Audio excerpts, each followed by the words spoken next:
En l'espace d'un an, la Hawk Tuah Girl est passée d'un des plus grands phénomènes culturels de 2025 à n'avoir plus que 9 spectateurs sur son live. Je m'appelle Ryan Pictures. Nous allons voir comment la Hawk Tuah Girl est devenue insignifiante et ce qu'elle fait actuellement. Lors d'une nuit ordinaire à Nashville, un créateur de contenu interviewait des passants quand il a posé à Hayley Welch une question qui l'a rendue instantanément célèbre.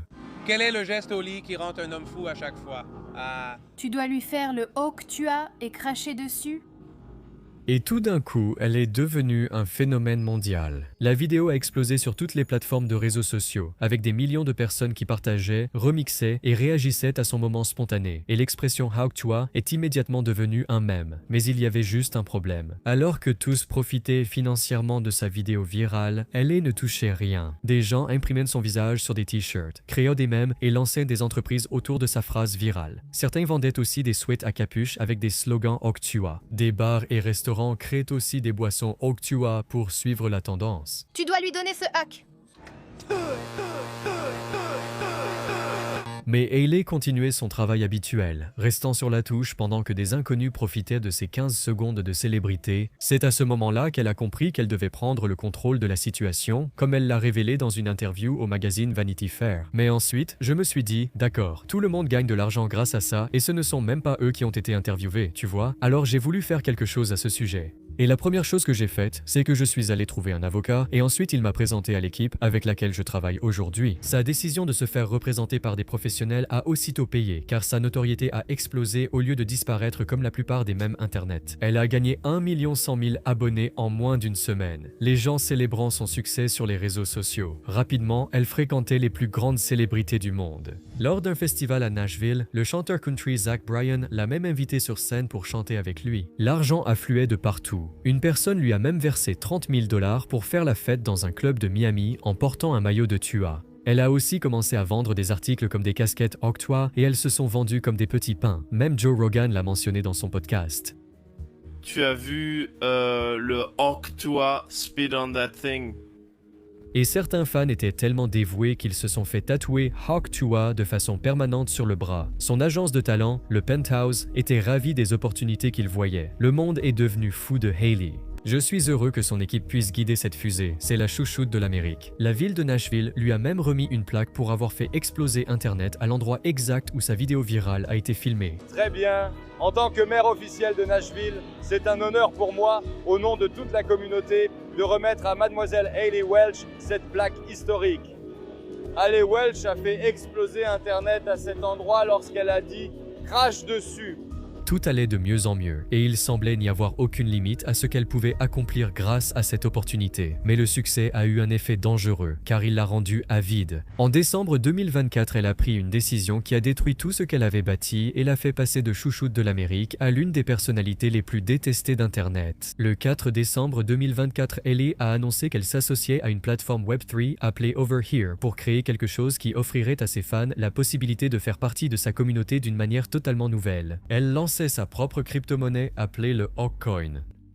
Mon même Hawk. Est en ligne. L'équipe la présente comme une opportunité pour les vrais fans d'investir dans son succès et de s'impliquer au-delà de l'achat de produits dérivés. Ils ont affirmé que 20% des jetons iraient directement à ses supporters les plus fidèles. Et pour prouver qu'il n'essayait pas simplement de gagner de l'argent rapidement, son équipe a fait une promesse publique qui allait devenir extrêmement importante par la suite. Mon équipe n'a vendu aucun jeton et aucun leader d'opinion n'a reçu un seul jeton gratuit. Ils ont affirmé être là pour longtemps et, au lancement du jeton, la réaction a été explosive. En quelques minutes, la capitalisation boursière a grimpé en flèche, atteignant entre 490 $ et 500 millions de dollars, alors que le prix culminait à 4,9 cents.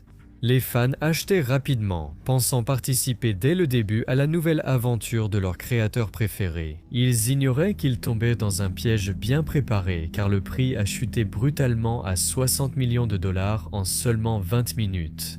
À la fin de la journée, le jeton avait perdu plus de 95% de sa valeur, effaçant des millions de dollars des investissements de ses fans. Les fans qui lui avaient fait confiance étaient dévastés, voyant leurs investissements disparaître. Les commentaires se sont remplis d'accusations de trahison et de fraude, comme « J'ai tout perdu, je croyais en cette crypto et je me suis fait arnaquer. S'il vous plaît, aidez-moi, je lui ai fait confiance ». J'ai tout mis dans cette crypto et j'ai tout perdu. Maintenant, je ne peux même plus payer mon loyer. Qu'est-ce que je suis censé faire? Pourquoi est-ce si difficile pour les influenceurs de ne pas être des personnes horribles? Mais ils ignoraient que ce lancement avait été conçu pour leur soutirer de l'argent dès le départ, toutes les preuves étant dissimulées dans les données de la blockchain. Lorsque l'enquêteur crypto CoffeeZilla a commencé à creuser dans les données de la blockchain, il a découvert quelque chose qui a complètement révélé les mensonges de Haley. Alors qu'elle assurait que son équipe n'avait vendu aucun jeton, la réalité est bien plus sombre.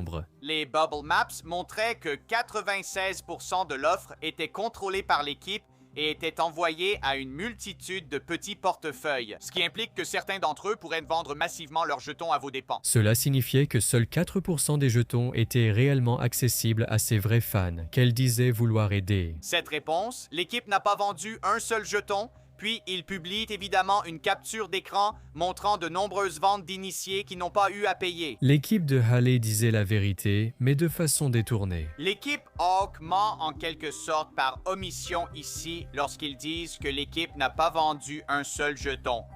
Et c'est parce qu'ils ont prévendu les jetons. Mais l'arnaque réelle était pire encore. J'ai parlé à certaines personnes qui ont participé à cette prévente. Ils disent qu'ils sont entrés à une valorisation totale de 16,69 millions de dollars. Ce qui signifie qu'ils pouvaient immédiatement les revendre à ses fans, qui achetaient à une valorisation maximale de 490 millions de dollars, mais ce n'était que le début, car CoffeeZilla a découvert autre chose. Voilà le problème. Bubble Map affirme que 285 investisseurs ont participé à la prévente de Hawk. Dès le lancement du jeton, l'attaque coordonnée contre les fans de Haley a débuté immédiatement. Eh bien, 89 portefeuilles ont tout vendu au lancement. 47 ont vendu plus de 50%. Bref, on peut voir qu'au total, 3,3 millions de dollars ont été. Cependant, la partie la plus répugnante de l'arnaque était la cible spécifique qu'il visait réellement. Dans ces cas, il ne vise pas les passionnés de crypto. Il cible principalement de vrais fans qui n'ont jamais été impliqués, vous savez, dans le domaine de la crypto auparavant. Et son équipe s'en est publiquement vantée lors d'une présentation. Vous pouvez voir ici la présentation de Hawk. Énorme opération pour faire venir de nouveaux utilisateurs. Hawk va faire entrer des non-initiés. Ses fans ignoraient le fonctionnement des crypto-monnaies. Ils ont simplement vu leur créatrice préférée lancer quelque chose et ont voulu la soutenir. Mais l'équipe n'avait pas fini de les voler. En plus du dump coordonné, ils ont également mis en place des frais de transaction de 15% qui allaient directement dans leur poche. Mais ce que cela signifie, c'est qu'ils en ont profité tout au long du processus. On peut voir qu'en 24 heures, ils ont gagné presque 2 millions de dollars grâce à ces frais. Et lorsque CoffeeZilla a essayé d'obtenir des réponses sur l'endroit où étaient passés tous les millions issus des frais et des profits, l'équipe de Haley a commencé à esquiver toutes les questions. Qui gagne des millions de dollars en frais grâce à cette arnaque? Ce n'est pas une combine, c'est le projet pour qu'on puisse faire durer ça pendant des années. D'accord? Il ramenait sans cesse la conversation sur les employés et les dépenses, mais refusait de justifier où l'argent était passé. Peu importe où vont les frais, ils servent à régler les factures. Vous l'avez entendu? Qui se soucie où sont passés des millions de dollars? Tout en niant toute accusation de CoffeeZilla. Non. On n'a pas fait de recul. Je ne comprends pas ce que tu veux dire. C'est faux et diffamatoire. Le moment le plus pathétique est survenu quand la pression est devenue trop forte. En plein échange avec CoffeeZilla, qui posait les questions les plus difficiles sur la disparition de tout l'argent, Haley a fait une annonce qui a choqué tout le monde. Genre... Hey guys, I hate to interrupt you, Nick. Salut tout le monde. Mais bon, je vais aller me coucher et je vous verrai demain. Ce qui l'a rendu encore plus suspecte. Peux-tu imaginer qu'on te pose des questions à propos d'une arnaque et au milieu de l'interrogatoire, tu fais... Ouais. Je pense que je vais aller me coucher. Ouais, c'est vraiment dingue. En creusant davantage, il a découvert la vérité sur combien d'argent Haley avait gagné grâce au projet. Payé à l'avance, 125 000 $ par une entreprise pour gérer le lancement marketing du jeton, c'est le seul argent qu'elle ait vu. Ce qui ne fait que révéler sa véritable nature. Je pense que toute cette situation est terrible et elle devrait s'en vouloir. J'espère vraiment que c'est le cas, parce qu'elle s'est associée à ces gens qui ne voyaient clairement que l'argent. Elle n'a vu que l'argent et ils ont fait ça. Tout cela lui a valu un énorme retour de bâton sur Internet, puisque son compte TikTok aurait perdu plus de 100 000 abonnés en décembre, et chaque section de commentaires est remplie de négativité. Des gens disent « Imaginez réussir sans talent, puis tromper votre public pour de l'argent après la célébrité. Devenir célèbre rapidement, monétiser sa notoriété, lancer une crypto-monnaie frauduleuse, puis s'excuser en ligne. Hawk to a Girl Girl a fait un speedrun de carrière sur YouTube et les réseaux sociaux en seulement 6 mois. Même des créateurs comme Penguin Zero ont dû faire quelques vidéos sur sa situation tout en se moquant de ses actions. Le monde avait le plus besoin d'elle, elle a disparu comme l'avatar. Hawk-Twa Girl est entrée en hibernation, terminant avec un « je vais me coucher » lors d'un space sur Twitter. On ne l'a plus jamais entendue depuis. Tout simplement, elle a disparu d'Internet et les gens ont commencé à compter. Cela fait 10 jours que Hayley Welch a dit qu'elle allait se coucher, puis a disparu sans laisser de traces. Cela fait 6 semaines sans nouvel épisode de podcast. Pendant que Hayley se cachait du public, l'ampleur de son arnaque crypto avait attiré l'attention de personnes bien plus sérieuses que les fans en colère sur les réseaux sociaux, le gouvernement fédéral. La catastrophe du jeton Hawk ayant volé des millions aux Américains, plusieurs agences fédérales ont lancé une enquête pour suspicion de fraude aux valeurs mobilières et d'autres infractions. Alors que la nouvelle circulait, des experts en contentieux crypto-monnaies contactaient les victimes potentielles. Le cabinet Berwick Law, spécialisé exclusivement dans les affaires de fraude aux crypto-monnaies, a reconnu une grave violation des lois sur les valeurs mobilières et a commencé à recruter des victimes pour une action collective. Si vous avez perdu de l'argent avec Hawk, contactez son cabinet pour connaître vos droits. Même des agents du FBI se sont rendus chez sa grand-mère pour obtenir des informations sur l'arnaque aux crypto-monnaies. Après le lancement de la crypto-monnaie, les fédéraux sont venus chez mamie et ont frappé. Elle m'a appelé paniquée. « Le FBI est là à cause de toi. Qu'est-ce que tu as fait? » J'ai répondu « Quoi? » Cependant, l'enquête fédérale n'était que le début du cauchemar judiciaire de Hayley. Pendant qu'elle se cachait, ses victimes passaient à l'action. Le 19 décembre 2024, les personnes qui avaient acheté la pièce même ont intenté un recours collectif devant un tribunal fédéral, leur perte dépassant 150 et 1 000 $. Les poursuites judiciaires étaient sérieuses. La plainte soutenait que les jetons Hawkcoin étaient en fait des titres non enregistrés, rendant l'opération illégale selon les lois fédérales sur les valeurs mobilières. Si cela était vrai, cela pourrait entraîner des poursuites pénales pour tous les impliqués. Après des mois de silence total, Hayley est finalement revenue sur les réseaux sociaux avec une explication commode sur l'endroit où elle se trouvait. Oh, je déteste l'admettre, mais j'avais vraiment besoin de cette pause pour ma santé mentale. Pourtant, quand elle a expliqué ce qui s'était passé, ses aveux ont empiré la situation. Elle a reconnu être une marionnette, lisant des scripts écrits par quelqu'un d'autre pour ses réseaux sociaux. Il m'envoie des phrases à dire, je fais une vidéo selfie en les répétant, puis je l'envoie au responsable qui la publie sur Twitter. La révélation la plus grave est qu'elle ne contrôlait même pas son compte Twitter. Je n'ai même pas téléchargé Twitter. Mais le plus déchirant, c'est quand elle a parlé des vrais dégâts causés à son petit ami par la promotion de la crypto. Mais j'ai fait en sorte que Pookie investisse un peu d'argent là-dedans. Ils ont perdu 300 $ et il en a aussi fait la promotion au travail. Donc, tous ses collègues étaient énervés à cause de ça. Les gens de son travail aussi? Oui, eux aussi ont perdu de l'argent et disent à Kelby au travail, « Ouais, ta copine est une garce. » Au lieu d'assumer, ses aveux ont seulement confirmé les soupçons de tous. Elle avait imprudemment promu quelque chose qu'elle ne comprenait pas à ses fans fidèles. Et finalement, l'enquête sur son implication dans le système de pump and dump a pris fin lorsque la SEC l'a innocentée. Mais cela ne signifiait absolument rien pour le grand public. À chaque publication de Hayley sur les réseaux sociaux, les commentaires étaient remplis de rappels sur l'arnaque crypto. Je me demande à qui elle a dû faire une faveur pour s'en sortir cette fois. Peu de gens peuvent dormir aussi bien après avoir volé les moyens de subsistance de tant de personnes. Le surnom Hawk-Twa avait été complètement sali. Au lieu du même amusant qu'il avait rendu célèbre, les gens l'appelaient maintenant une arnaqueuse. Réputation ruinée et problèmes judiciaires réglés, Hayley devait trouver un nouveau moyen de gagner sa vie et rester visible. Elle a annoncé qu'elle se lançait dans le streaming dans un podcast. Donc, je vais commencer à streamer sur Twitch, je pense le 29 ou le 30. Mais il y avait juste un petit problème, car Hayley n'avait absolument aucune idée de comment cela fonctionnait réellement. So what is Twitch? It's like where you live stream. Like you play games and you live so stream. much money live stream. Tu ne fais rien. Tu joues juste à des jeux et tu installes une caméra pour que les gens puissent te regarder. Et lorsqu'on lui a demandé plus de détails sur ses projets, elle a donné la même réponse qu'elle avait toujours donnée lorsqu'on l'interrogeait sur ses projets commerciaux. Tu vois, je suis tellement ignorante, je ne sais rien. Et comment gagnes-tu de l'argent avec ça? Je n'en sais pas plus que toi. Ça dépend peut-être du nombre de spectateurs. Des dons? Oui. Ce gars-là a compris. Mais quelques mois après son annonce de streaming, la réalité de la carrière de Hailey sur Twitch est devenue virale pour de mauvaises raisons. Et tout a commencé avec un tweet disant « La fille Octua est actuellement en train de streamer pour 9 spectateurs. Elle jouait très mal au jeu avec pratiquement personne qui participait dans le chat à part quelques fans désespérés. Et la section des commentaires n'était pas du tout ce à quoi elle s'attendait. Elle est passée d'avoir Jake Paul et Cassie sur son podcast à streamer Fortnite devant 9 spectateurs en moins d'un an. Ta carrière est finie. Comme le streaming ne menait nulle part, Hailey a commencé à saisir littéralement n'importe quelle opportunité qui pouvait lui rapporter de l'argent, peu importe à quel point cela la faisait paraître désespérée. Un de ses plans les plus pathétiques a été de vendre des photos d'elle sur Fanfics. Elle acceptait tout petit boulot possible comme juger des concours de bikini ou faire des placements de produits sur TikTok. Mais Hailey refuse d'accepter la réalité, puisqu'elle a lancé un autre projet censé relancer sa carrière. Quelle est la suite pour toi?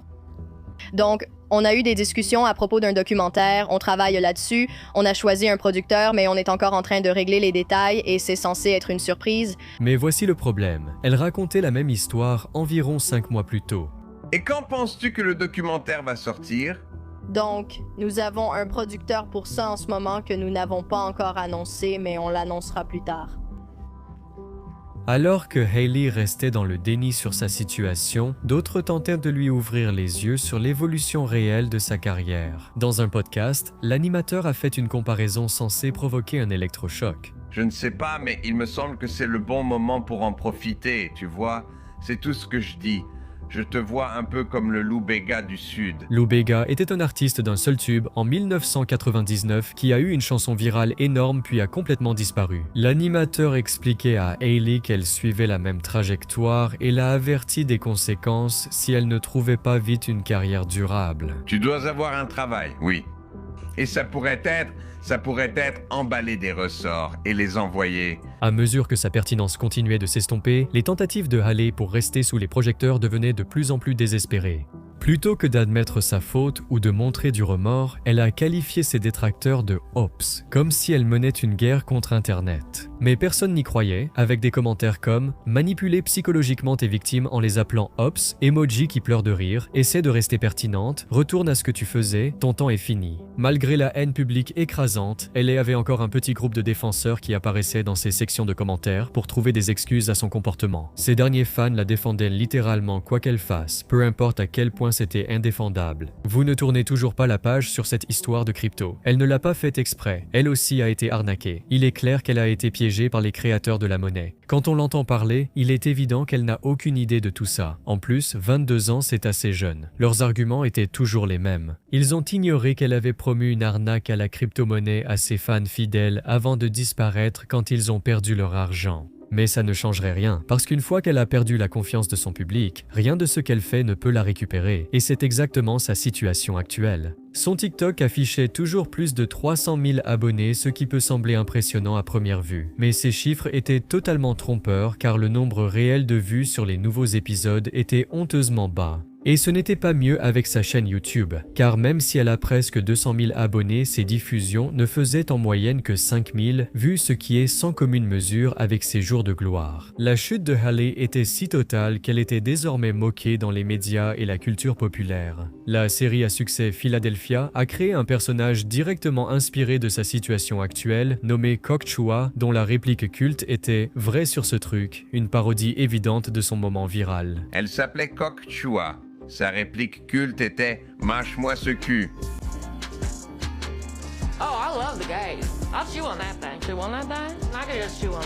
Sur les réseaux sociaux, les gens célébraient sa chute comme l'un des effondrements les plus spectaculaires de l'histoire d'Internet. Je suis venu après avoir vu une publication sur Instagram avec seulement 9 spectateurs où certains se moquaient déjà de son retour inévitable à un travail ordinaire avec des commentaires comme « Vous voulez des frites avec ça? Tu devrais t'entraîner à une nouvelle phrase fétiche ». Soudain, Hailey Welch est passée de chouchoute de l'Amérique à l'une des personnalités les plus détestées d'Internet. La fille qui a autrefois fait exploser Internet peine aujourd'hui à réunir 10 spectateurs sur ses streams. Si tu as aimé cette vidéo, tu aimeras probablement aussi les suivantes, alors n'oublie pas de t'abonner.